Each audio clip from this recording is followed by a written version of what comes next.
Bonjour à tous. Aujourd'hui, on accueille Florian Gully. Donc, on est très heureux de l'accueillir. Bonjour Florian. Salut. Donc, tu es enseignant en philosophie à Besançon. Et on t'accueille aujourd'hui pour parler d'antiracisme, suite notamment à ton livre donc L'antiracisme trahi, sorti en 2022, dans lequel tu défends un antiracisme marxiste, notamment contre un antiracisme libéral ou ce qu'on appelle l'antiracisme politique ou décolonial, qui est très en vogue à l'heure actuelle. Alors, tu as sorti différents ouvrages d'introduction à Marx, Engels, Lénine ou Gramsci. Tu as aussi écrit un ouvrage qui est une lecture des Jacobins noirs de Cyril Lionel Robert James sur le racisme et la lutte des classes. Et tu as aussi sorti un livre qui s'appelle Antiracisme, 150 ans de combat, 40 grands textes. Où voilà, tu as sélectionné et tu commentes des grands textes marxistes, antiracistes. Donc dans ton dernier livre, donc l'antiracisme trahi, dont on va pas parler aujourd'hui, on a vu qu'il y avait une bibliographie très fournie sur ce sujet-là. Il nous a semblé très intéressant de le partager au plus grand nombre. Alors dans un premier temps, pourquoi avoir écrit ce livre ? On a depuis environ une vingtaine d'années l'idée qu'il y avait deux manières d'être antiraciste, en gros. Un antiracisme renvoyé au passé, assimilé à SOS racisme, aux dérives du Parti socialiste, etc. Donc un antiracisme démonétisé. Et puis un nouvel antiracisme qui était l'antiracisme avec un grand A. C'est-à-dire qu'il n'y a qu'une seule manière, en réalité, bien sérieuse d'être antiraciste, c'est cet antiracisme-là, dont tu parlais, décolonial, ou en France, qu'on appelle antiracisme politique. Et l'idée, c'était de montrer qu'il y avait en réalité d'autres choix, et que si on refusait l'antiracisme des années 80, on avait une autre option qui était celle de la tradition marxiste. Voilà, alors qui avait été visiblement refoulé, mais que voilà, il y a beaucoup de ressources dans cette tradition pour lutter. Donc au début de l'ouvrage, tu reviens sur l'antiracisme libéral, donc qui est appelé moral par certains. Toi, tu dis que c'est un antiracisme qui est libéral en fait. Donc est-ce que tu peux nous dire qu'est-ce que c'est et quelle critique tu en fais ? Voilà, donc j'ai essayé de proposer une autre cartographie des antiracismes. Il n'y en a pas deux, il y en a trois. Et le dominant, c'est l'antiracisme que j'ai appelé libéral, parce qu'il est celui de la bourgeoisie libérale. Il est l'antiracisme mainstream officiel, puisque les institutions privées, publiques, se déclarent antiracistes. On se souvient au moment de George Floyd, par exemple, le patron d'Amazon mettant le genou à terre. Donc il y a un antiracisme dominant.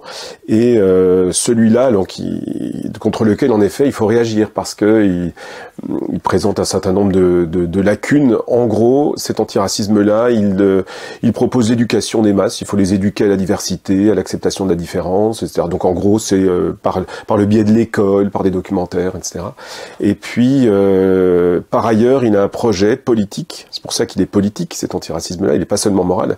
Il a un projet politique consistant à vouloir diversifier les élites. Que c'est public ou privé. C'est-à-dire qu'il faut que les élites soient à l'image de la société dans laquelle on vit, qu'il y ait qu'il y ait une forme de parité, sur les questions sexuelles, mais aussi sur les questions raciales. Et il se limite à cela, c'est-à-dire ponctionner une partie à l'intérieur des minorités, une partie qui viendra rejoindre l'élite. C'est ça que j'ai nommé l'antiracisme libéral. Donc ça consiste essentiellement à faire en sorte qu'il y ait des députés, qu'il y ait des présentateurs télé, qu'il y ait des présidents de fédérations de sport qui ne soient pas blancs. Alors, il ne s'agit pas de dire que ça c'est un problème en soi, c'est juste que c'est absolument compatible avec le creusement des inégalités dans le pays et avec l'effondrement des quartiers populaires sur eux-mêmes. En fait, peu importe la trajectoire des quartiers, tant qu'on peut prendre quelques-uns qui s'en sortent pour les faire monter. Donc pour toi, c'est le symbole de tout ça, c'est un peu SOS racisme, et c'est un antiracisme bourgeois qui évacue totalement la classe sociale. Voilà, même si après, SOS Racisme, je pense que c'est compliqué. Il y a aussi des militants de terrain qui ont fait du travail. Enfin, je me vois pas les juger comme. Il y a un excès d'indignité à coller à SOS Racisme, hein, mais globalement, oui, c'est celui qui est repris. Je sais pas, on pense aux campagnes de publicité United Color of Benetton, etc. C'est cet antiracisme-là, et qui est apparu dans les années 80, fin des années 80, début 90. Dans plusieurs contextes différents où en gros les politiques néolibérales on commençait à voir ce que ça produisait socialement et il fallait trouver un moyen de se redorer le blason.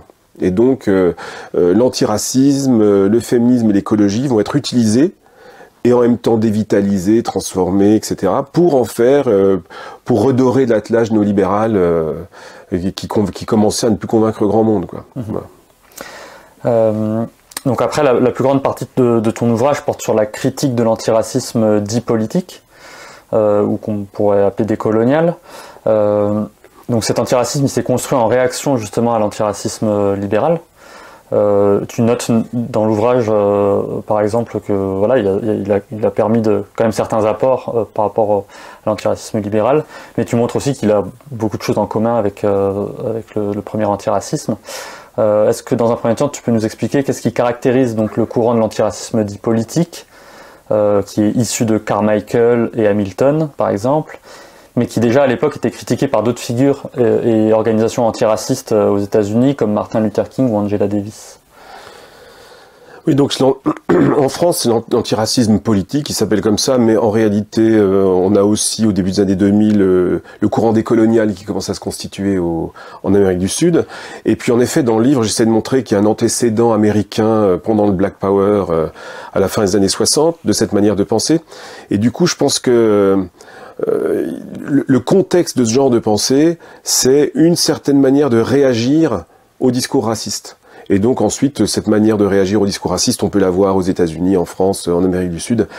Et cette manière de réagir au discours raciste consiste à reprendre les catégories utilisées par le discours raciste pour les retourner contre le discours raciste. C'est-à-dire, par exemple, on réinvestit les catégories raciales, mais cette fois-ci en inversant les signes, c'est-à-dire le noir devient une valeur positive, tandis que le blanc va être dévalorisé. Voilà. Et donc, dans tous ces contextes, on a ce même geste, on pourrait remonter aux années 20 aussi aux États-Unis, il y a déjà cette manière de faire qui... et moi, en gros, la critique que j'essaie d'apporter, c'est que c'est pas dans les catégories de l'adversaire qu'on va pouvoir penser quelque chose comme une émancipation. Alors, ce qui est quand même positif, c'est que ces courants-là, néanmoins, par exemple, ils vont prendre en charge la question aux États-Unis du ghetto, ou en France la question des quartiers populaires. Donc, nous, ça peut nous intéresser, parce que ça reconnecte à la question des classes. Mais ils le font dans un vocabulaire, qui est celui de la race, qui est un vocabulaire qui a été quand même inventé par les ennemis, et en espérant pouvoir en faire quelque chose d'émancipateur. On pourrait l'aborder sous plein d'angles, c'est ce qu'on va faire sans doute ensuite, mais je pense que c'est pas du tout possible.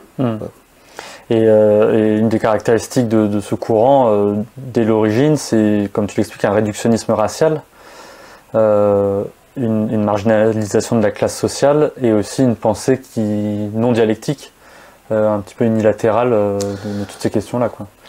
Oui, alors c'est intéressant ça, parce que c'est les marxistes qui ont la réputation d'être réductionnistes, de tout ramener à la classe, de penser le monde sous un seul angle, à savoir la classe.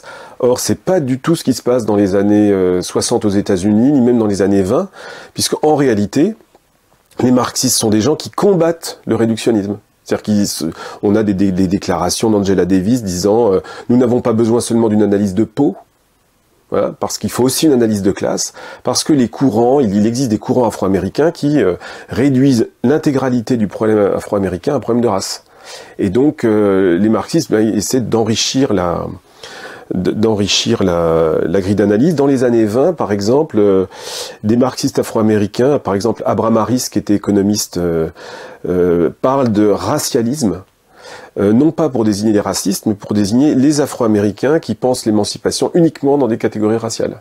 Et donc il dit voilà, c'est une forme d'antiracisme racialiste, et nous on leur oppose un antiracisme marxiste qui est plus complet, puisqu'il pense aussi ces questions-là comme des questions de classe. Et pour le caractère non dialectique, oui, il me semble le plus flagrant, c'est dans le rejet en bloc qu'il y a explicitement formulé chez Carmichael, rejet en bloc de la société américaine, et dans le décolonialisme, rejet en bloc de l'Occident, sans au contraire concevoir ces espèces d'énormes ensembles comme des totalités contradictoires, ce que fait la tradition marxiste, et même au-delà. Martin Luther King qui a une certaine formation, il se dit socialiste d'ailleurs, une certaine formation marxiste, il n'arrête pas de dire, Martin Luther King, que les États-Unis sont traversés par une tradition inégalitaire et une tradition égalitaire, et donc en conflit, et lui-même se revendique du sud des États-Unis. Voilà, il dit « Je suis un homme du sud ». Les planteurs, les esclavagistes ont trahi l'esprit du Sud. Donc c'est bien une manière dialectique d'appréhender les États-Unis, alors que chez Carmichael, comme chez les décoloniaux, il y a une sorte de diabolisation de l'Occident, qui est le discours censé permettre de faire reculer l'espèce d'apologie de l'Occident tenue par l'extrême droite, par Zemmour. Voilà. Et donc je pense que c'est sans doute plus pertinent d'opposer à ces discours-là un discours dialectique qui est capable aussi de reconnaître un certain nombre d'acquis liés à l'Occident, quoi. Voilà. Un concept central de l'antiracisme politique, et qui est devenu aussi central dans les réflexions contemporaines sur le racisme, c'est le concept de racisme institutionnel, qu'on appelle aussi parfois racisme systémique ou racisme structurel. Je crois que c'est appelé état racial intégral chez Houriya Boutelja. Alors je ne sais pas si ça recouvre exactement la même chose. Alors on peut considérer qu'il y a des lois racistes en France, par exemple la loi de 2004 sur le voile, qui n'a rien à voir avec la laïcité et qui s'oppose, qui vise clairement les musulmans. Mais pourtant tu considères que ce sont des concepts qui posent problème. Alors pourquoi ? Alors, dans l'ouvrage, j'essaie de considérer que on a en effet besoin de concepts qui permettent de penser le racisme au-delà du racisme individuel. Donc, le racisme, ça peut pas être seulement l'opinion d'un individu ou une action, ou un comportement individuel. On a besoin de concepts pour penser à une plus grande échelle. Racisme institutionnel me semble pertinent pour faire ça. Par contre, j'ai un certain nombre de préventions à l'égard de racisme systémique et racisme structurel. Alors je vais prendre un exemple pour me faire comprendre. Donc dans le livre qui s'appelle Black Power, publié en 67 de Carmichael et Hamilton, c'est eux en fait qui inventent le concept de racisme institutionnel. Voilà. Donc ce concept, il vient de là. Et ensuite, il va être repris dans la sociologie, etc. Et en fait, il est ambigu dès le texte lui-même. C'est-à-dire qu'il désigne parfois, ça permet de dire, par exemple, que des institutions, un commissariat de police, les services de voirie d'une ville se comportent de manière raciste, etc. On pourrait même monter d'un cran un ministère, pourquoi pas, qui peut être raciste. Et ça me paraît tout à fait intéressant à réutiliser, etc. Mais il y a un autre usage chez lui, et en fait on passe de l'un à l'autre de manière un peu sauvage. Ça lui permet de dire l'Amérique est intrinsèquement raciste.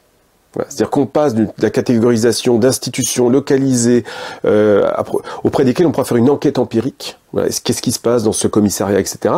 On passe à une espèce de généralisation qui devient insaisissable d'un point de vue théorique. Donc l'Amérique c'est le pouvoir blanc, elle est structurellement raciste de haut en bas. Et c'est ce type d'usage-là qui déjà me semble poser problème théoriquement parce que non dialectique, parce qu'essentialisant, incapable d'expliquer pourquoi il peut y avoir des progrès. Hein, par exemple, en matière j'avais les chiffres exacts, mais les homicides d'hommes noirs, par exemple, aux États-Unis, ont baissé de 79% entre 1968 et aujourd'hui. Bon, si on n'a pas affaire à une réalité dialectique, je ne sais pas comment on peut expliquer ça. Si on a affaire à un racisme structurel, alors voilà pourquoi une baisse aussi drastique. Et donc déjà politiquement, enfin théoriquement, ça me semble des concepts un peu informes qui ne permettent pas de comprendre en fait le réel dans lequel on vit. Et par ailleurs, cette fois-ci politiquement, ça conduit à, je vois pas ce que ça peut donner en termes de conquête de l'hégémonie, de commencer par dire à des gens qu'on voudrait convaincre, votre pays, votre histoire est intrinsèquement raciste, de haut en bas, sans reste. on convaincra personne. Et donc, politiquement et théoriquement, c'est des concepts qui me semblent... alors, en plus, c'est un petit côté, un petit parfum de radicalité. C'est-à-dire qu'on a l'impression qu'aujourd'hui, on appose systémique à n'importe quelle analyse pour dire que non, nous, on est... Et en plus, voilà, l'idée de système elle-même, qu'est-ce que ça veut dire système? Tout le monde est anti-système maintenant, donc ça plaît pour cette raison, mais je pense que c'est au prix de confusion énorme. Donc pour dire une institution, par exemple, on peut se poser la question de l'institution policière, dès lors que la hiérarchie est au courant, qu'il existe des boucles WhatsApp où on dit n'importe quoi, qu'on laisse faire, est-ce que là il n'y a pas quelque chose comme une forme de racisme institutionnel? D'accord. Mais pour qualifier une structure sociale dans sa totalité, ça me paraît... ça me paraît difficile, et les militants afro-américains eux-mêmes, pour la plupart, n'étaient pas du tout à dire ça. Ils se revendiquaient de tradition américaine, de John Brown et d'autres militants anti-esclavagistes, de Lincoln. Voilà. Mais est-ce que tu es d'accord quand même pour dire qu'il y a une montée du racisme anti-musulman qui passe notamment par certaines lois étatiques en France ces dernières années? En tout cas, il y a une... J'étais en train de réfléchir au livre de Vincent Tibéri sur la droitisation française, puisque... Qui fait une distinction entre une droitisation en haut et donc ce que tu dis là, je suis entièrement d'accord. Enfin, on peut difficilement faire autrement que de constater qu'il y a un pilonnage médiatique et politique à l'endroit des musulmans. Par contre, ce qu'il en est dans la population française, visiblement, si on en croit son livre, les choses sont plus compliquées. Hein, et il y a et même c'est même étonnant, même au lendemain des attentats, par exemple, il n'y a pas de flambée dans l'opinion. En tout cas, ils ont un indicateur qui permet de mesurer ça. Et il n'y a pas de flambée dans l'opinion. Donc il y a bien entendu un racisme anti-musulman en France. Hein, mais sa dynamique au niveau de la population est sans doute plus complexe que ce qui se passe en haut. Par contre, où là, c'est évident qu'il y a un matraquage. Alors un autre concept qui est très présent dans l'antiracisme politique, c'est la question de blanchité. Alors, est-ce qu'il existe un privilège blanc ? Est-ce qu'il y a ce qu'on pourrait appeler un salaire de la blancheur? Donc tu pourras nous expliquer ce qu'on entend par là, ou un pacte racial comme on l'entend aussi souvent? Alors pour privilège blanc, moi j'utilise pas l'expression, mais je parle vraiment de l'expression, hein, parce qu'elle a été forgée d'une certaine manière. On dit il y a des discriminations, et donc s'il y a des discriminations, ipso facto, il y a un privilège. Eh ben c'est faux. Moi je pense que ça ne tient pas, c'est pas consistant théoriquement. En fait, il y a trois termes. Il y a une règle de droit, et puis il y a deux écarts à la règle. L'écart qui me désavantage, à savoir la discrimination, et puis l'écart qui m'avantage, et c'est ça un privilège. Et donc dans le livre, hein, voilà, le privilège, c'est pas d'être traité correctement par la police. Ça c'est la règle de droit. Voilà. Le privilège, c'est d'avoir des passe-droits parce qu'on connaît le commissaire, parce qu'on connaît le préfet. Ça, c'est un privilège, mais c'est pas... Et donc, du coup, il y a trois termes. Il y a discrimination, la règle et le privilège, et pas deux, comme si l'existence de l'un impliquait immédiatement l'existence de l'autre. Et on est quand même, par ailleurs, dans un pays où le mot privilège, il a eu un sens émancipateur, parce qu'il visait l'élite surpuissante qui cumulait tous les pouvoirs politiques, médiatiques, économiques. Là, ça devient un terme pour désigner une majorité composée en majorité de gens issus des classes populaires. Et donc voilà, dans la tradition française, c'est un exemple complètement curieux. Et par ailleurs, ces dernières années, on sait qu'il y a des usages qui sont pas du tout émancipateurs du terme de privilège, c'est de la droite qui utilise en permanence le terme pour les privilèges des cheminots, les privilèges des enseignants. Enfin, c'est un terme qui en lui-même voilà, mais il me semble qu'il est mal fichu. Et par ailleurs, moi j'essaie toujours d'appréhender les choses d'un point de vue théorique et puis politique. Par ailleurs, aller militer dans les classes populaires avec le concept de privilège blanc, c'est désastreux. Autant inviter, enfin c'est une sorte d'invitation aux gens à aller voter Zemmour. C'est-à-dire, si vous prenez des gens dans la misère, le fait d'aller dire qu'ils sont, d'aller suggérer qu'ils pourraient être privilégiés, pose problème. Hein. Après, pour salaire de la blancheur, c'est un concept, cette fois-ci, ça s'est très localisé dans un ouvrage particulier. Est-ce qu'on ne peut pas le rapprocher justement de ce qu'on appelle pacte racial, ce que certains nomment pacte racial aujourd'hui, si. Où il y aurait une sorte de contrat ou de connivence ou d'alliance entre les blancs qui soient bourgeois ou prolétaires en France contre les racisés par le biais du racisme notamment. Oui, c'est ce que dit ce concept. Hein. Ce concept à l'origine, donc ça vient d'un ouvrage d'un historien américain qui s'appelle David Rudiger à la fin des années 80, et il propose ce concept pour expliquer la victoire de Reagan. Voilà. Et le fait que Reagan ait obtenu un certain soutien populaire. Donc comment on l'explique? C'est le racisme des ouvriers américains qui les conduit à voter Reagan, mettant de côté le fait que si on regarde précisément le résultat des élections, en réalité, il n'a pas une majorité d'ouvriers qui votent pour lui, mais il y a eu un déplacement un petit peu quand même, il bénéficie d'un soutien. Et donc Rudiger, il va chercher dans un texte de Dubois, grand sociologue afro-américain, un texte des années 30, qui nous dit que les ouvriers blancs, les travailleurs blancs dans le sud des États-Unis à la fin du 19e, dans la misère, avec des salaires de misère, ils avaient un salaire psychologique qui est le fait d'être considérés comme blancs. Dans le sud des États-Unis, c'est une sorte de compensation. Et donc ça, c'est une idée, cette idée de Dubois, elle est évidemment quoi, qu'il y a une sorte, le racisme, il procure une forme il joue sur les affects et il procure une forme de fierté à celui qui est raciste. Moi au moins, je suis un blanc. Voilà, mais le problème, c'est qu'en fait, et au fond, d'une certaine manière, on a déjà ça chez Marx, qui, quand il explique les rivalités entre ouvriers anglais et irlandais, il dit que les ouvriers anglais tirent une satisfaction de se sentir appartenir à la nation dominante. Donc dire que le racisme produit des affects, ça c'est une chose indéniable, enfin, aucun problème là-dessus. Mais c'est pas ce que dit Rudiger. Il dit ça devient le moteur de l'histoire d'une certaine façon, et c'est ça qui permet de comprendre l'intégralité, de fond en comble, le comportement de la classe ouvrière. Et c'est là où j'ai un problème. Dire que effectivement il peut y avoir ce sentiment j'appartiens, moi l'ouvrier, comme Bernard Arnault au groupe des Blancs, d'accord, mais est-ce que ça explique l'histoire? On voit bien que du coup la porte ouverte est ouverte pour toute forme d'idéalisme historique où on ne prend plus du tout en compte les intérêts de classe, et de fait, si on prend l'histoire américaine, il y a beaucoup de moments où ça marche pas du tout.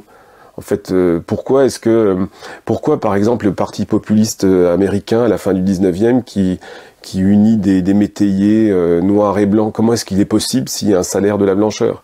Donc moi, je pense qu'il y a bien quelque chose comme un salaire de la blancheur, mais il faut expliquer pourquoi, en fait, à ce moment-là, il fonctionne, et pourquoi pas à d'autres moments. Et là, il faut renvoyer à des intérêts de classe aussi. Ce que font pas ceux qui... Et par ailleurs, expliquer Reagan seulement avec le racisme, et je pense qu'il y a un peu des parallèles aussi avec chez nous aujourd'hui, hein, c'est quand même aussi aller vite en besogne. Voilà, il y a peut-être d'autres facteurs qui expliquent le vote pour la droite radicale que le racisme. La question familiale, par exemple, aux États-Unis, elle a compté énormément. La question de l'avortement, c'est des choses qui ont compté. La question de la famille, la défense de la famille, et tout faire porter sur le racisme, ma foi. Bon. Ce que je trouve assez frappant aussi, c'est dans cette idée, notamment développée chez Boutelja, de pacte racial. Donc qui serait, voilà, c'est un peu cette alliance au sein des Blancs qui opprimerait et empêcherait l'émancipation des racisés. C'est quand même assez contradictoire avec... du coup, cette idée, elle puise un peu son origine dans la colonisation française, et donc le fait que les ouvriers blancs aient profité de la colonisation, etc. Mais c'est contradictoire avec le fait que les personnes qui ont immigré en France ou les racisés bénéficient de tous les conquêtes sociales, tous les travailleurs racisés en France bénéficient aussi de ces conquêtes sociales. Et par ailleurs, dès qu'on a des grandes luttes sociales, notamment on l'a vu sur les retraites, il y a une fracture énorme au sein des Blancs sur des questions de classe, et que ça occulte énormément, quoi. Et qu'on voit qu'il que tous les travailleurs, qu'ils soient blancs ou pas, étaient rassemblés contre cette réforme. Donc ça me semble assez marquant de ce point de vue-là, quoi, cette invisibilisation des questions de classe, quoi. Oui, et puis je sais pas ce que tu en penses. Mais je pense qu'aussi que ces réflexions, elles sont nées, elles ont été formulées en France avant l'épisode des Gilets jaunes aussi, et je pense que l'épisode des Gilets jaunes, il a fait peut-être un peu, il a fissuré un peu cette manière de penser, parce que tout à coup, bon, c'était un peu difficile de maintenir cette idée-là. Et en fait, même avant, c'est déjà difficile, parce que pourquoi à ce moment-là le vote RN? Enfin, je veux dire, pourquoi il n'y a pas une alliance de la bourgeoisie blanche et du prolétariat blanc dans un parti? Il n'y avait pas eu ça jusque-là. Alors, et puis l'épisode Gilets jaunes, effectivement, montrait que...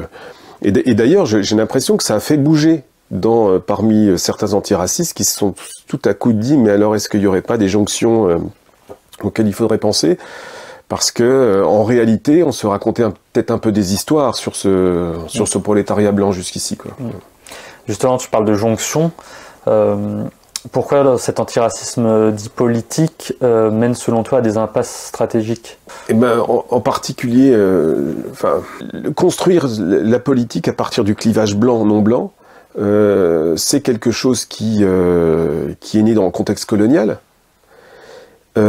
Qui présente un intérêt dans le contexte colonial, c'est qu'au moins dans le contexte colonial, avec ce clivage, on peut créer une majorité. Voilà. Donc on peut, c'est L.R. James qui dit ça, on peut, avec le clivage blanc-non blanc, on peut reprendre la terre. Bon, bah donc c'est un début d'autonomie, c'est le début de l'indépendance. Mais même là, dit James, il dit sauf que on reprend la terre, mais qu'est-ce qu'on fait le lendemain de l'indépendance, qu'est-ce qu'on fait avec cette terre? Il va bien falloir qu'on opte, par exemple, quel mode de production on met en place. Est-ce qu'on s'allie avec l'URSS? Est-ce qu'on développe un système capitaliste? Et tout à coup, blanc non blanc ne sert plus à rien. Voilà. Et donc le lendemain de l'indépendance, le clivage est déjà quasiment obsolète. Donc si en plus il faut l'utiliser pour penser une situation post-coloniale, post-migratoire, etc., bon, ça pose un problème, puisque si vous voulez justifier le clivage, il va bien falloir présenter, donc ici le blanc, comme à un moment ou à un autre, d'une manière ou d'une autre, comme un ennemi. Avec toutes les sophistications, en expliquant que c'est pas des individus, que c'est un rapport social, etc. Mais enfin, on va quand même présenter le blanc comme l'ennemi. Et dans une situation où on est minoritaire, on peut pas gagner. Alors après, on peut vous dire, on va s'allier, mais après avoir dit que c'est l'adversaire et que c'est le dominant, que c'est un privilégié, il y a quelque chose qui devient difficile à comprendre. Et je constate, quand on voit des propositions de jonction, qu'on peut trouver ça ou là, notamment au moment des Gilets jaunes, mais la base, sur quelle base elle se fait? Il n'y a pas grand-chose, on nous parle de quelque chose contre la police, au moment où il y avait les Gilets jaunes et borniers, on nous dit le Frexit aussi, qui serait une base, et puis c'est tout, alors qu'il y a quand même quelque chose comme le travail qui semble l'espèce d'éléphant au milieu du couloir dont il ne faut pas parler, mais qui est quand même un petit peu ce sur quoi il peut y avoir des jonctions. Voilà.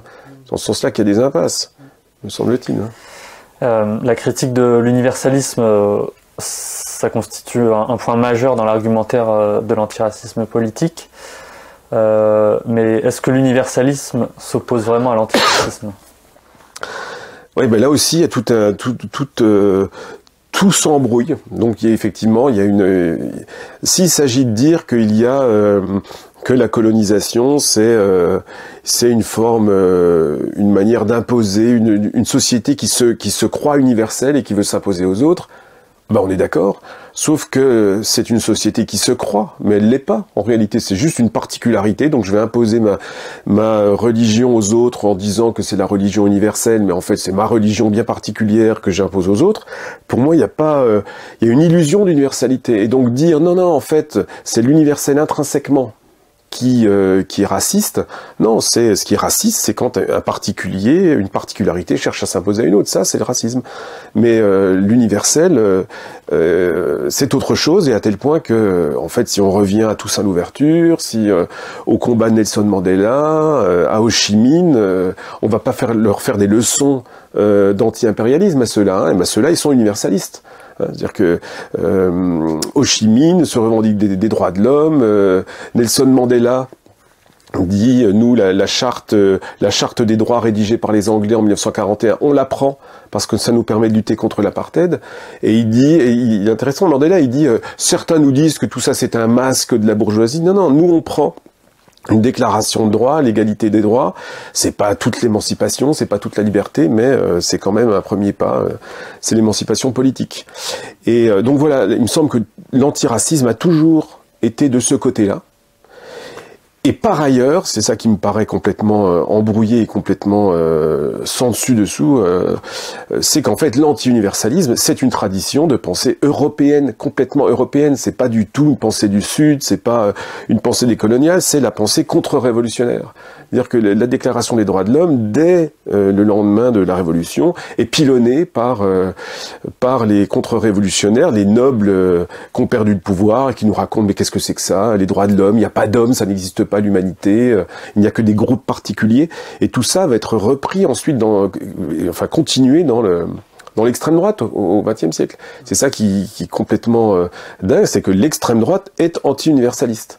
Et alors ce que j'essaie de montrer dans le livre, c'est que d'une certaine manière, vu leur présupposé, ils ont raison de l'être. C'est-à-dire que eux, ils sont cohérents en tout cas. C'est-à-dire qu'ils considèrent qu'il n'y a pas d'universel, qu'il faut protéger les particularités culturelles. Donc cette espèce de grand discours de nous sommes colonisés par nos anciennes colonies, le mondialisme détruit l'ethnodiversité. Non, protégeons les particularités. C'est vraiment un discours d'extrême droite. C'est ce que le philosophe Alfred Rosenberg, le théoricien du parti nazi, n'arrête pas de dire mais l'universalisme c'est la fin de la race, l'universalisme c'est l'égalité homme-femme, c'est l'égalité avec les colonisés. Enfin c'est l'horreur, l'universalisme pour tous courant. Et c'est devenu, on ne sait pas trop comment, une sorte de... c'est récupéré par l'antiracisme. Et alors, il y a une sorte de contradiction. En fait, on peut pas faire n'importe quoi avec les concepts. C'est-à-dire que si l'antiracisme, quand même, on a bien l'impression que ce qu'ils veulent, c'est une justice pour tous en France. Ils veulent quand même bien qu'on soit tous traités de la même manière par la police, me semble-t-il. Mais le tous traité de la même manière, c'est ça l'universel en fait. Donc, alors que la tradition d'extrême droite, qui est anti-universaliste par exemple, eh bien, elle dit mais la justice pour tous, ça n'a aucun sens. Des droits universels, ça n'a aucun sens. Respecter toutes les cultures, mais pourquoi faire ? D'où ça sort le respect pour tous ? Ça n'a pas d'existence. Ils sont cohérents, donc ils peuvent, avec leur anti-universalisme, justifier la destruction des cultures d'Europe de l'Est. Il n'y a aucun problème, puisque de toute façon, on ne se sent pas tenu par une sorte de principe universel qu'il faudrait respecter la culture des autres. Voilà. Alors l'antiracisme anti-universaliste, il nous fait des choses absolument incompréhensibles, quoi. Si c'est juste pour dire on n'a pas à imposer une particularité à un autre, bah disons ça, voilà. Et oui, les Français colonisateurs, les Anglais colonisateurs, ils ont voulu imposer de façon criminelle leur manière de vivre particulière à un autre peuple, en disant que c'était universel, mais ils disaient n'importe quoi. En se parant de vertu universaliste. Voilà, donc on n'est pas obligé d'accorder du crédit à une propagande coloniale. Voilà. Alors, entendons-nous bien, tu dis pas du tout que les décoloniaux sont d'extrême droite. Non. Mais tu montres cette contradiction et cette incohérence théorique sur la question de l'universalisme. Je veux pas dire qu'ils sont d'extrême droite. Ce que je veux dire, c'est qu'on peut pas faire n'importe quoi avec des concepts. C'est-à-dire que il y a quand même une certaine logique philosophique qui fait que si on vient chercher ces idées, parce que je pourrais citer d'autres décoloniaux qui nous disent qui reprennent Heidegger par exemple et qui nous expliquent que la modernité technique qui a servi l'humanité, etc. Mais ça, c'est pas la critique marxiste. Et avec cette critique-là de la modernité comme un raisonnement technique, on ne peut pas faire n'importe quel type de politique. Voilà. Et c'est pour ça que ils sont évidemment pas d'extrême droite, les décoloniaux, mais je pense qu'ils se tirent des balles dans le pied à vouloir faire de l'émancipation avec les catégories de leurs ennemis. Tu montres notamment dans le livre sur cette question-là certains points d'accord ou pas des connivences, mais je veux dire des points d'accord, en tout cas théoriques, sur cette question-là, entre par exemple Ouria Bouteldia qui avait pu participer à des rencontres avec De Benoist. Oui, donc Alain De Benoist, c'est la revue Éléments, qui est la revue de la Nouvelle Droite, qui en fait a construit un peu le discours, donc à partir des années 70, mais qui a contribué largement à l'hégémonie de l'extrême droite aujourd'hui. Il est même maintenant invité aux États-Unis par Trump, enfin par les think tanks autour de Trump. Et Alain de Benoît, ce sont des gens qui très tôt comprennent que le racisme inégalitaire c'est fini, que ça n'a plus aucun avenir, donc ils vont adopter une position différentialiste. Et donc c'est très curieux, une extrême droite qui écrit explicitement dans la revue Éléments, qui fait l'éloge des différences. Mais ce qui est embêtant, c'est qu'à ce moment-là, dans les années 80, un petit peu après les années 80, l'antiracisme va tout miser sur l'éloge de la différence. Préservons les différences culturelles, mais c'est exactement ce que va dire de Benoît, sauf qu'il dit, préservons notre différence culturelle blanche ou de la civilisation européenne contre l'agression extérieure, et il ne met pas du tout, à aucun moment, il ne dit que, je sais pas, moi, une civilisation musulmane est inférieure. Jamais. Il dit, elle est juste absolument différente et incompatible avec la nôtre.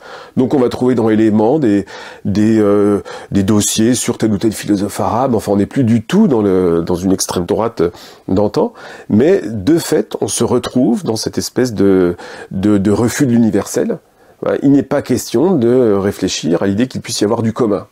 Et c'est ça, à mon avis, la grosse rupture avec la tradition marxiste, c'est qu'au contraire, et avec une certaine tradition même un peu plus large que marxiste, républicaine ou démocrate, il y a du commun, pas seulement de la différence.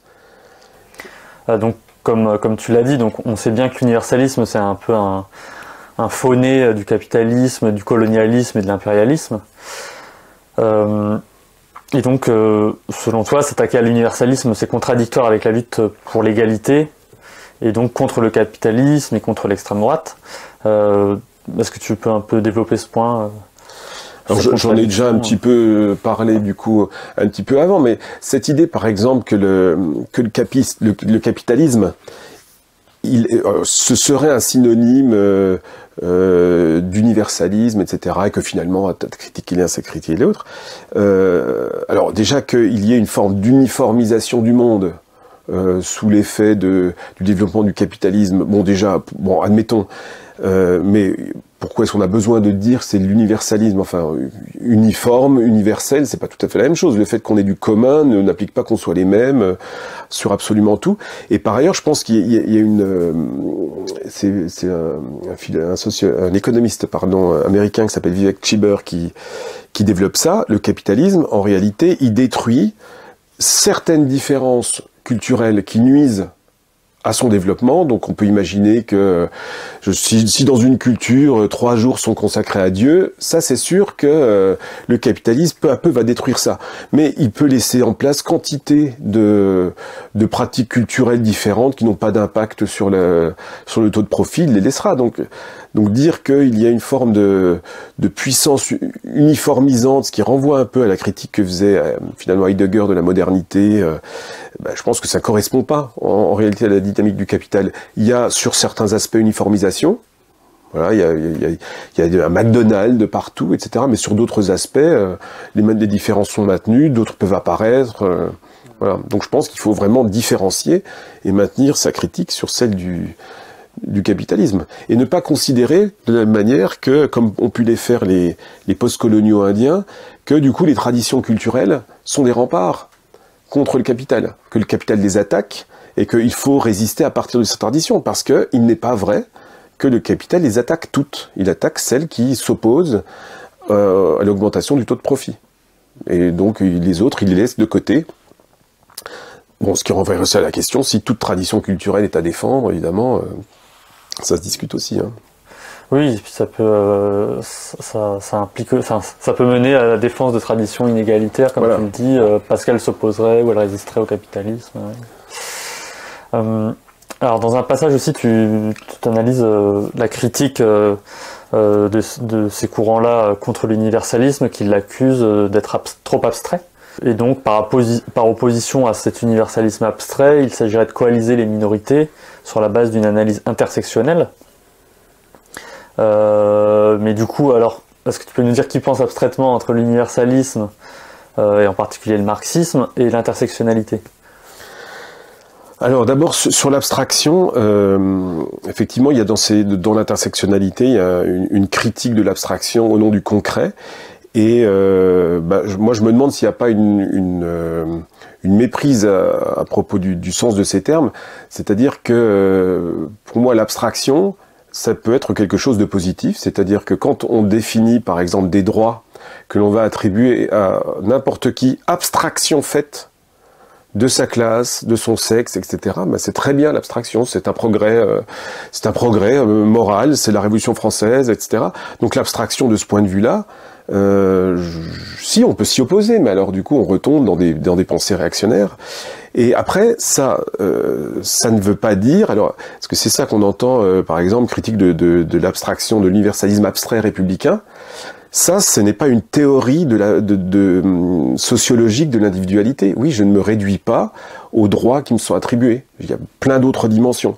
Alors si des républicains réactionnaires nous disent que puisque nous avons les mêmes droits, nous sommes égaux sur tous les plans, bah évidemment, ça c'est critiquable, mais le problème ici, ce n'est pas l'abstraction. Le problème, c'est de nous faire croire que ça décrit toute la vie d'un individu. Voilà, donc l'abstraction de ce point de vue-là me semble tout à fait positive, mais j'ai l'impression, je reprends dans le livre une analyse que fait le philosophe Hegel sur l'abstraction, en disant l'abstraction, c'est penser une réalité sous une seule détermination. Donc si vous considérez que l'individu n'est que l'ensemble des droits qu'il possède, c'est abstrait en effet, parce qu'il y a plein d'autres déterminations de sa vie, il est par ailleurs un homme et une femme, un noir ou un blanc, voilà. Bon, donc ça sera abstrait. Mais de prendre que l'individu comme porteur de droit, mais le considérer uniquement comme, par exemple, racisé, eh ben c'est aussi une abstraction, parce qu'il n'est jamais que ça. Il est plein d'autres choses. Voilà. Bon, donc du coup, voilà, déjà, je pense qu'il y a un petit problème autour du sens qu'il faut donner à ces catégories. Et donc après, pour l'intersectionnalité, le problème de ce terme, c'est qu'il est utilisé beaucoup dans plein de contextes différents. C'est un petit peu difficile de... Je suis parti d'une sorte d'étonnement, c'est qu'il y avait cette idée qu'il faut, dans l'intersectionnalité, qu'il faut penser un même individu à l'intersection de plusieurs dominations, donc il est un ouvrier, mais il est aussi une femme, ou etc. Bon. Et je suis parti d'un étonnement en me disant, mais en fait, c'est pas si nouveau que ça. J'avais l'impression d'avoir lu beaucoup de choses qui déjà pensaient ça. Je sais pas, Engels en 1845 qui analyse la situation de la classe laboureuse en Angleterre, à Manchester, il nous parle des ouvriers, mais quand même des femmes ouvrières, et puis des Irlandais immigrés ouvriers, donc j'avais l'impression quand même qu'il y avait beaucoup de choses avant, et puis Lénine, et puis l'origine de la famille d'Engels, et puis on peut remonter comme ça au cours du siècle, et on a plein de choses. Et j'avais même exhumé un texte, enfin exhumé, non, c'est un peu prétentieux de dire ça, mais un texte d'une communiste américaine, Claudia Jones, qui dit nous devons nous penser comme femmes, comme noires, comme travailleuses. Et ceux qui parlaient d'intersectionnalité ne parlaient pas de toute cette généalogie. Voilà.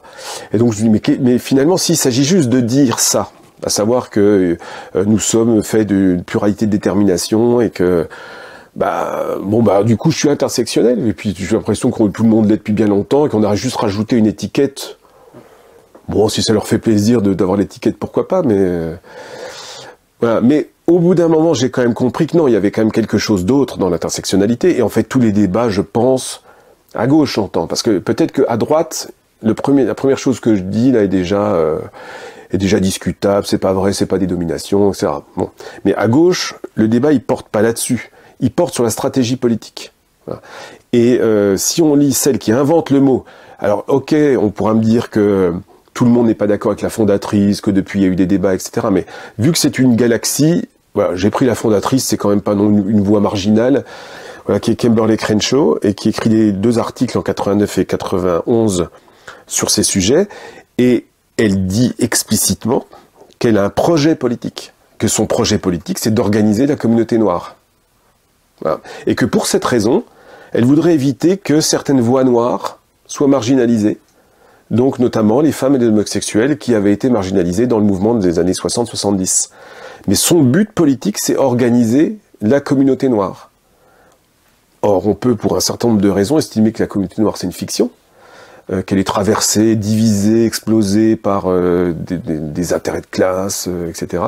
Ce qui n'empêche pas l'existence d'une expérience, une certaine expérience du réel, hein, mais voilà, et que du coup, le vrai problème, c'est la stratégie. Est-ce qu'on organise la majorité des travailleurs, ou est-ce qu'on organise la communauté noire à côté d'autres communautés définies par leurs identités, et éventuellement, au milieu de toutes ces communautés, les travailleurs deviennent une communauté parmi d'autres. Voilà, c'est ça les deux stratégies. Et je pense qu'à gauche, les débats, ils sont là-dessus.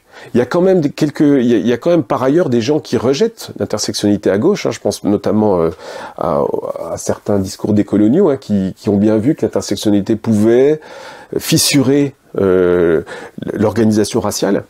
Et donc ils s'en méfient pour cette raison. Mais sinon, hein, c'est vraiment une question de stratégie. Donc il ne s'agit pas du tout de nier qu'il y ait différentes déterminations, que les femmes ouvrières aient une autre expérience du réel que les hommes. En revanche, quelle stratégie politique? C'est ça le... Ce qui me semble intéressant aussi quand tu parles d'objectifs politiques d'intersectionnalité, c'est que tu constates aussi, t'en parles dans le livre, hein, qu'on retrouve aujourd'hui beaucoup de livres qui parlent de, par exemple, l'intersection entre le racisme et le sexisme, enfin voilà, pour un féminisme décolonial, des choses comme ça. Mais en général, il n'y a rien sur la classe, quoi. Enfin, on voit vraiment les priorités, et en quoi ça permet justement de reléguer la détermination de classe, alors même qu'au départ, on disait qu'on la mettrait au moins sur le même plan que les autres dominations ou les autres déterminations, quoi. Mais les articles de Kimberlé Crenshaw dont je parle, c'est évident. Donc le titre, à chaque fois, mentionne le sexe et la race, jamais la classe. J'ai fait un truc un peu laborieux à compter les occurrences du mot capitalisme, sexisme, racisme, classe, genre, race. C'est écrasant, c'est le sexisme, le racisme. Il y a quasiment rien sur la classe. Elle va même jusqu'à dire, quand même, donc non seulement, de fait, la classe n'est pas beaucoup là, mais en plus, à un moment, elle dit, les différences de classe sont des produits du sexisme et du racisme. Bon, du coup, si ça, c'est pas... c'est-à-dire qu'on a un discours qui dit d'un côté, on ne hiérarchise pas, pluralité des luttes, mais dans les faits, il hiérarchise complètement. Si la classe est un produit du racisme et du sexisme, donc ils ont hiérarchisé, et si le but politique, c'est d'organiser la communauté noire, il y a donc une priorité donnée à la race. Donc en fait, c'est un discours qui, un peu sous couvert de ne pas hiérarchiser, en fait, le fait vraiment. Voilà. Et son article est même réédité quelques années plus tard dans un livre. Le titre du chapitre, c'est « Sexisme et racisme ». Point. Il n'y a pas de classe, rien du tout. Donc c'est vraiment présent. Et tu disais, effectivement, dans le monde militant, on n'a jamais entendu parler, voilà, d'une pride prolétarienne. Voilà, par contre, une pride racisée, il en faut une, mais pas prolétarienne, ou les lesbiennes racisées, mais les lesbiennes prolétariennes, il n'y en a pas. Ça montre bien qu'en fait, ça sert à introduire les coordonnées raciales, à organiser racialement toutes les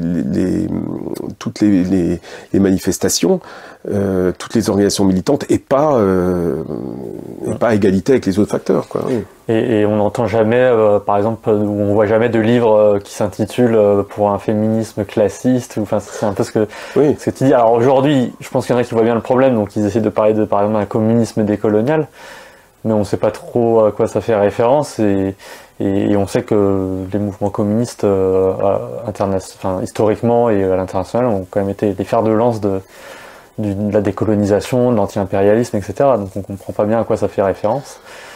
C'est assez frappant, quoi. Il y a beaucoup d'analyses qui effectivement y mettent classe. Nous l'oublions pas, donc on le note bien, il y a toujours marqué classe, mais ils en font rien du tout. C'est juste une annotation, mais ils le font pas travailler du tout. Donc du coup, et ça produit quoi? Ça produit qu'on a du coup un militantisme largement squatté par les classes intermédiaires et par la bourgeoisie, hein. Parce que c'est pas une variable comme une autre, la classe, parce que par exemple, hein, moi j'ai vu que chez Mediapart, ils avaient mis en place une vigie, c'est eux qui appellent ça comme ça, une vigie de race et de genre, pour s'assurer qu'il y ait parité, homme-femme, blanc, non-blanc, etc. Mais il n'y a pas de vigie de classe. Voilà. Et ça pose un vrai problème, parce que la totalité des gens qu'ils vont inviter à Mediapart sont des représentants de la bourgeoisie. dont nous sommes, il n'y a pas de problème, c'est pas un stigmate, mais par définition, ils vont s'adresser à des gens qui publient des livres, écrivent des articles, qui sont des bourgeois. Et du coup, sous couvert de les multiples luttes sont pris en compte, ils n'ont aucun ouvrier, aucune femme de ménage sur leur plateau. Donc voilà, c'est là où j'ai l'impression que la classe c'est une variable à part parce qu'elle a besoin, elle ne peut pas parler toute seule, voilà, structurellement. C'est-à-dire que si une femme devient universitaire, elle ne cesse pas d'être une femme.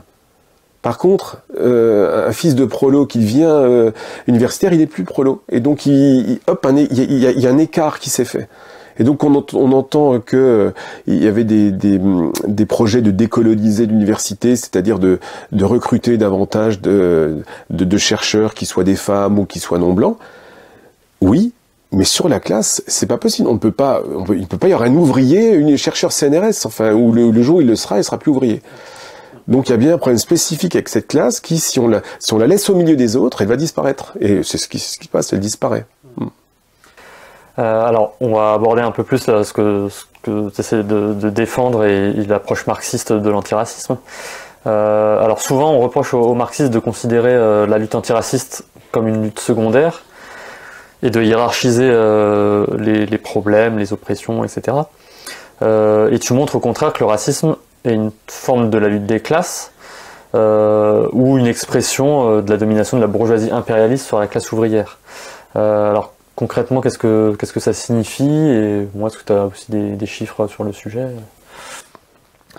Ben, c'est pas du tout une question secondaire. C'est pour ça que d'ailleurs la distinction entre social, sociétal, c'est abandonné parce que c'est une manière de suggérer que c'est quand même il y a des luttes sérieuses et des luttes qui ne le sont pas. Le racisme, c'est central dans la lutte des classes parce que ça divise la classe ouvrière. Voilà, et donc on peut pas en tant que marxiste penser que il puisse y avoir une moindre émancipation. Enfin, on le voit bien depuis, ça fait 40 ans que la classe ouvrière est électoralement écartelée entre différents pôles, l'abstention, le RN, la gauche, et du coup il n'y a plus aucun progrès social. La classe est devenue complètement impuissante. Donc on ne peut pas ne pas se charger de ce problème-là. Voilà. Mais le prendre sous cet angle, il faut le prendre impérativement sous l'angle de cette majorité à créer. Et effectivement, il y a des manières de parler, c'est peut-être pour ça que les marxistes passent pour considérer que c'est secondaire.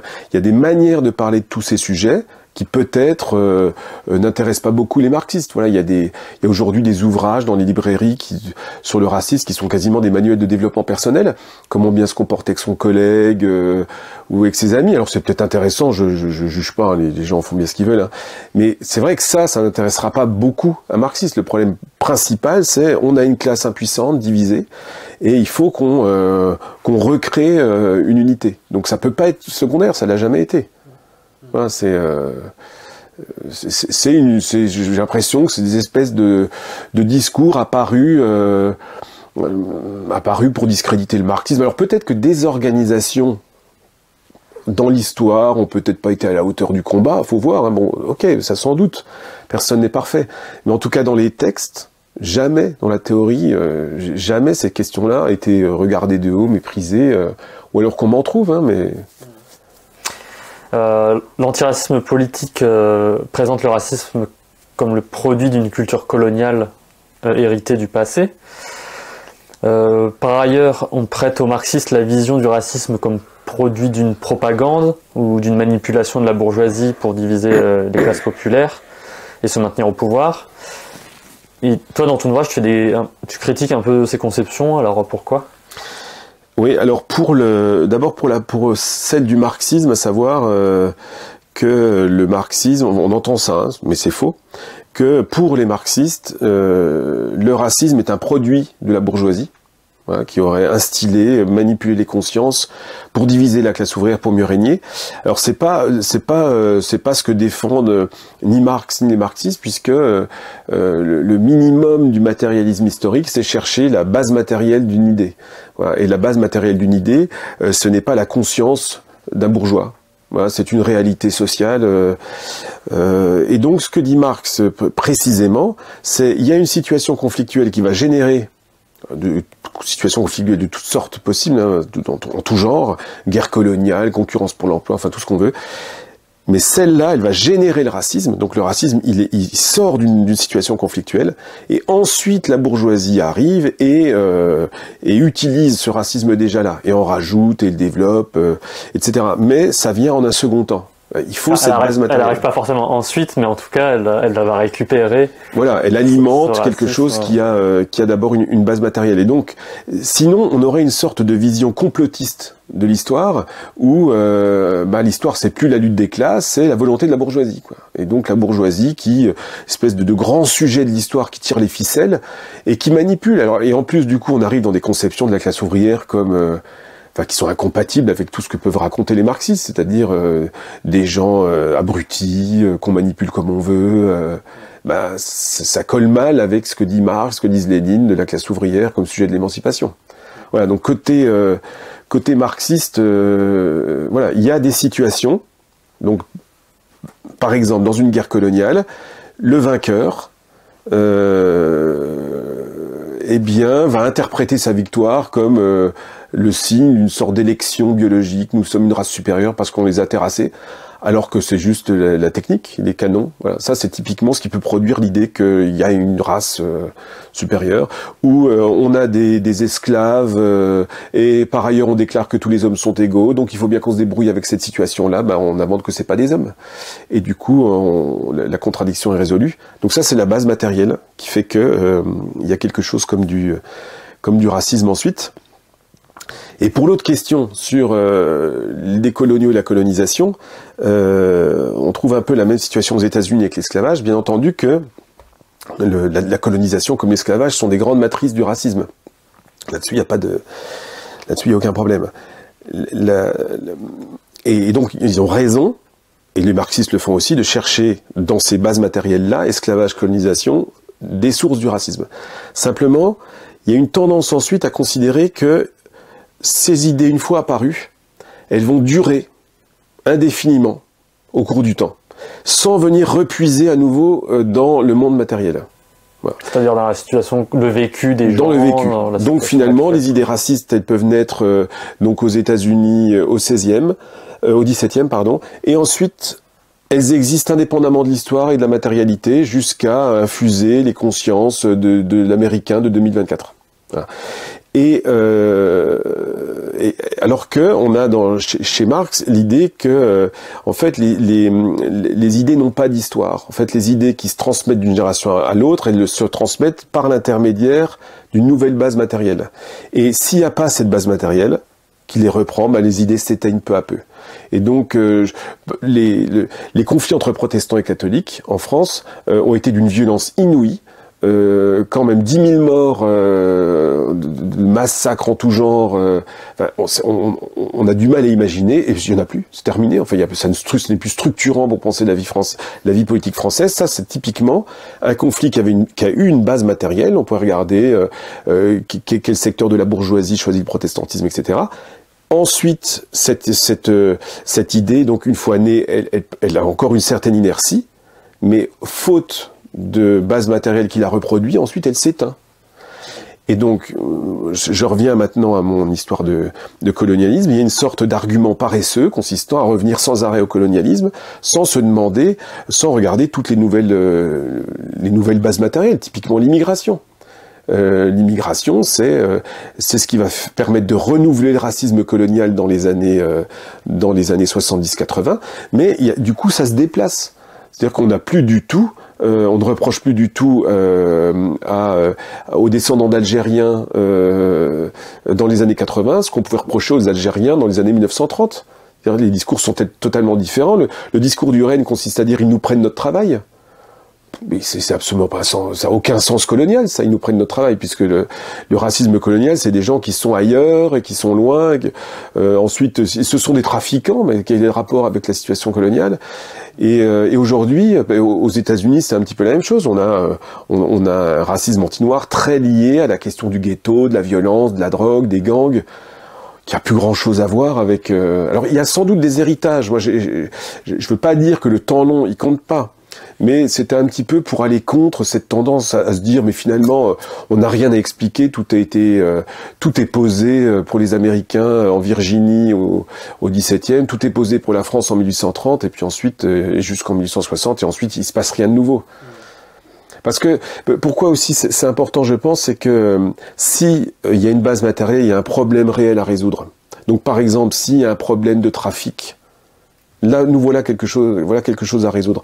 Si c'est juste quelque chose qui renvoie, qui est ancestral, bah, la solution c'est éduquer les consciences. Voilà, donc on va éduquer les consciences, faire des programmes scolaires, et c'est là où on retrouve bah, finalement un décolonialisme, un antiracisme libéral, bah, qui vont faire ça parce qu'ils n'ont pas tellement d'autres choses à faire. Voilà.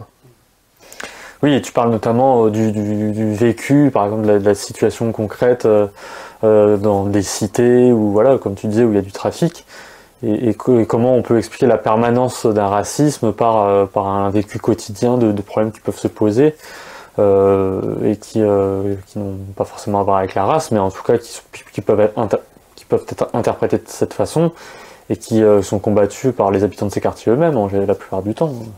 Oui, ben voilà, typiquement la question du trafic, de l'insécurité entre guillemets, parce qu'évidemment le thème est complètement investi par l'extrême droite, mais tous ces sujets-là ont été racialisés par l'extrême droite. Voilà, donc tout ça renverrait à des différences de culture, d'origine, etc. La gauche n'en parle pas, puisque ce serait faire le jeu de l'extrême droite. Donc, bah, il y a l'interprétation raciste du trafic et de l'insécurité qui est là, et qui prospère faute d'opposants, alors qu'on aurait peut-être tout intérêt, pour regagner des consciences, de proposer des explications historiques et sociales de ce qui se passe, quoi, et qui n'ont pas grand-chose à voir, en effet, sinon rien à voir du tout avec des questions de race. Mais il est fort à parier que ça joue beaucoup dans la montée de l'extrême droite. Il y a des enquêtes dès les années 80 sur plusieurs pays, dont je parle d'ailleurs dans le livre, la France, la Suisse, l'Angleterre, où c'est la question du trafic et de l'insécurité qui est saillante. Ouais. Alors tu montres aussi dans le livre les liens entre le racisme et les rapports de force capitalistes et impérialistes entre nations. Et ce qui est intéressant, je trouve, c'est qu'on voit aussi que le racisme il peut évoluer au gré de ces rapports de force-là. Et en fait, l'antiracisme politique, il semble aussi faire ce lien-là avec l'impérialisme. Mais du coup, quelles sont les divergences que tu mets en avant par rapport à l'approche marxiste? Alors, deux choses. Donc, j'essaie de dire que, et peut-être que d'ailleurs j'ai été peut-être un peu trop unilatéral, que le réel derrière le racisme, c'est les rapports centre-périphérie, c'est-à-dire les inégalités à l'échelle mondiale. C'est-à-dire que le racisme, c'est toujours ne vise pas l'étranger en général, mais celui qui vient d'une périphérie régionale ou mondiale. Ça, c'est ce qu'il y a derrière. Et le capitalisme ayant accru les inégalités mondiales, là, il me semble que c'est la structure d'une grande partie du racisme, pas de tout, c'est là où je rajouterai quelque chose, d'une grande partie du racisme contemporain s'explique par ça. Et donc pas par le passé, plusieurs siècles, mais par les inégalités mondiales. Il me semble que on peut comprendre l'évolution du rapport aux Italiens, par exemple, en France. Voilà, l'écart entre la France et l'Italie s'étant résorbé, on a beaucoup moins d'animosité à l'égard des Italiens, enfin, et de la même manière à l'égard des Chinois, il y a plus cette espèce de, il n'a pas disparu, mais enfin c'est plus le délire péril jaune du siècle dernier qu'on a aujourd'hui à l'égard de la Chine.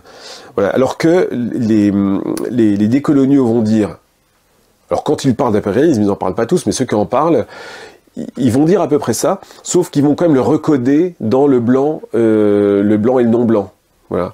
Et ce qui me paraît inutile pour penser le racisme à l'égard des Coréens au Japon, des Polonais en Allemagne, etc. Donc il y a effectivement des proximités, mais on a l'impression, même quand il parle qu'on a affaire quand même, moi j'ai quand même l'impression qu'au fond on a affaire à des blocs civilisationnels et qu'il y a une sorte de réutilisation quand même parfois du discours choc des civilisations, mais retourné. Voilà. Et qu'au fond, être anti-impérialiste, c'est défendre un pays du Sud, quoi qu'il dise, quoi qu'il fasse, un peu par définition. Voilà. Et pour finir, j'avais envie de te demander pourquoi ne pas avoir montré dans ton livre tous les succès de la lutte antiraciste qui ont pu avoir lieu dans des pays socialistes, donc notamment en URSS où le racisme était très faible, ou à Cuba, ou aussi en Chine où il y a eu une volonté politique avec Mao, mais même ensuite de respect des minorités et aussi de développement de toutes les régions en Chine qu'on voit jusqu'à aujourd'hui, quoi. Donc j'avais lu la question en effet, mais là ma réponse elle est vraiment toute bête, c'est que j'ai pas eu le temps. J'ai pas eu le temps. C'est pas que ça m'intéresse pas, mais c'est vrai que oui, il faudrait en effet, mais quoi lire voilà, c'est vraiment une question de. Ce serait hyper intéressant, hein, en effet. Hein. Ok. Et voilà, je suis désolé. Pas de souci. Merci beaucoup, Florian. Donc Florian Gully, donc tu as écrit L'antiracisme trahi, défense de l'universel, aux éditions PUF en 2022, donc qu'on recommande à tout le monde pour un peu démêler toutes ces questions et bien comprendre les enjeux autour des différents antiracismes et en quoi nous défendons l'antiracisme marxiste.